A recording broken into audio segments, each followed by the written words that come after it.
How to create a distortion wave effect in Unreal Engine 5. And first, I will delete this effect. And here we have the textures. And I will close it. And now, I create a new material and change the name. And I open it. I will change this preview. And now I will change this blend mode to translate. I will type to refresh to active reflection. And select first one. And next I will adjust the textures into here. Control space. And just texture into here. And next I will add particle color.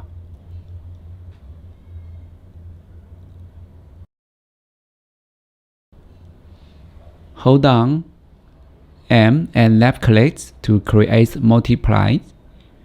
And we connect to base color. And we do it again. Connect this one, connect a node. And here connect to opacity.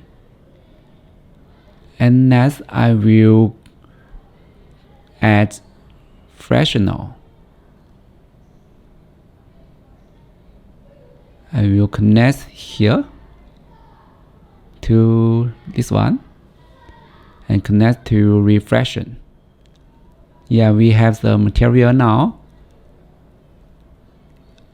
Apply it. Right click and select Niagara system and select fountain. Create. And I change the name. Next, I will delete some things we don't need it.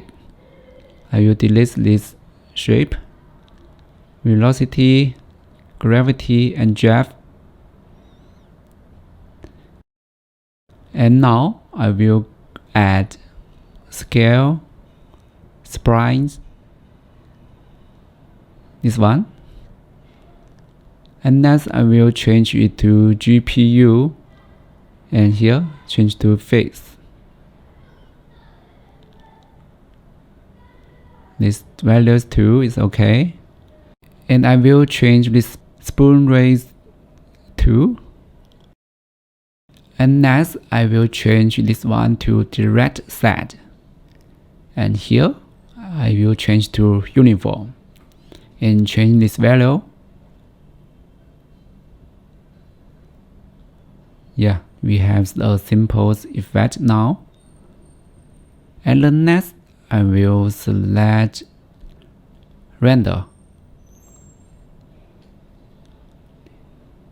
And I change this material and select our material. And here, I will select element to velocities aligned and change to face camera. Complete. We drag it to our scene. And yeah, we have the wave effect now. But here, I think this wave is too small. I will change this the sprite sign. And I change to 800. Yeah, I think it's better now. I hope this video is useful to you. If you like my content, please subscribe and hit the like button. Thank you. See you next time.